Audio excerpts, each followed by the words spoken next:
9 तारीख को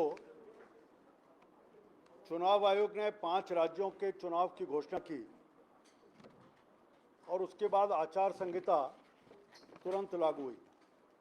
लेकिन राजस्थान की सरकार जो लगातार पिछले 4 महीने से सरकार जाने के भय के कारण से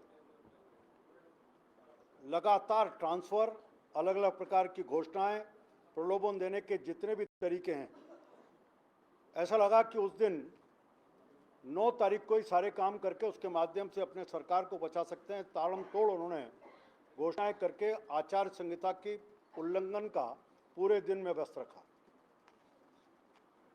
हम कह सकते हैं कि 9 अक्टूबर को ही 3 आरपीएससी के मेंबर्स को आचार संहिता लगने के बाद वो घोषणा करते हैं। 2 राजस्थान राज्य कर्मचारी बोर्ड में नियुक्तियां करने का काम उस दिन होता है।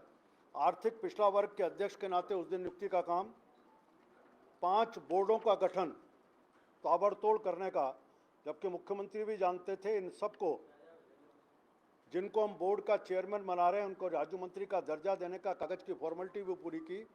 ना गाड़ी मिलने वाली है, ना स्टाफ मिलने वाला है, ना उनको ऑफिस मिलने वाला है, केवल चुनावी घोषणा मात्र रह जाएगी। स्थानांतरण की लिस्ट उस दिन देर रात तक निकलती रही और ताबड़तोड़ कैसे हम अपने लोगों को उपकृत कर सकते हैं, इसका एक प्रयास मुख्यमंत्री जी लगातार करते रहे। अभी तक जो चुनाव आयोग के पास शिकायतें पहुंची हैं पिछले 48 घंटे में, वो 500 से अधिक आचार संहिता के उल्लंघन की शिकायतें पहुंची हैं, जिनमें से 134 को रिटर्निंग ऑफिसर ने सही पाया और 115 शिकायतें खारिज की हैं। कल ही मुख्यमंत्री जी दिल्ली में थे। दिल्ली में सोनिया गांधी जी के घर पर गए,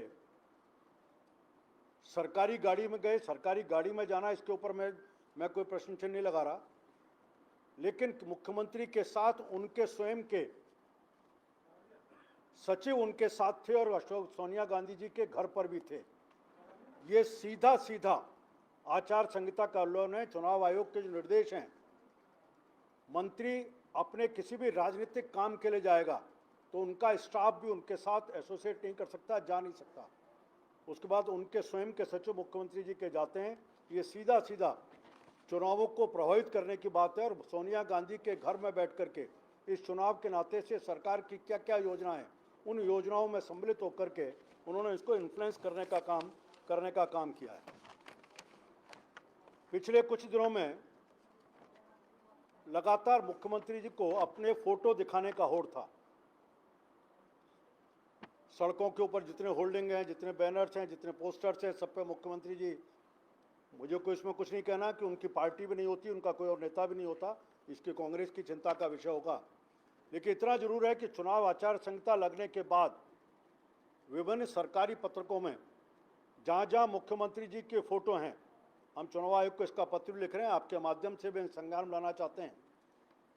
आज चाहे बिजली के बिल आते हैं उसके ऊपर मुख्यमंत्री को फोटो, इनको तुरंत रोकना चाहिए। जो गारंटी कैंपों में गारंटी कार्ड दिए गए हैं, उन सब में मुख्यमंत्री के फोटो हैं, उनके ऊपर चुनाव आयोग किस प्रकार से संज्ञान लेगा। जो स्मार्टफोन बांटे गए हैं, उन सब में भी मुख्यमंत्री के फोटो हैं।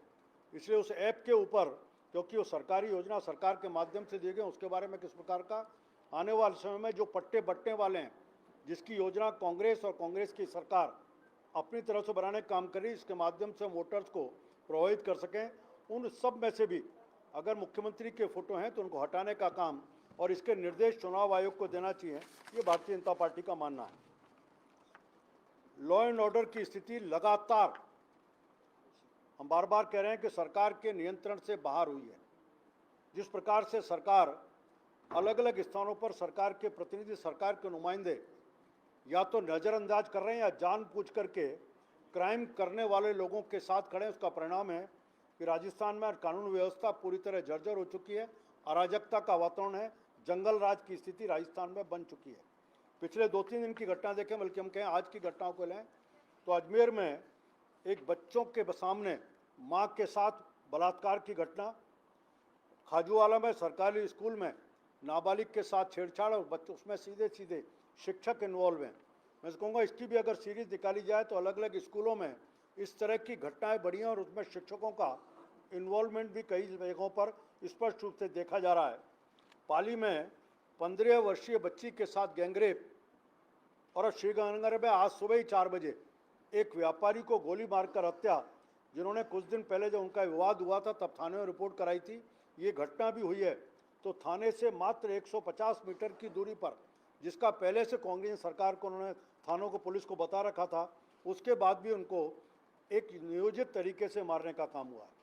तो कह सकते हैं एक तरफ चुनाव के नाते से जहां चुनाव आयोग सख्त है और चुनाव आयोग ने आज ही 3 एसपी और 1 कलेक्टर को कल ही हटा करके एक सीधा संदेश देने का काम किया है।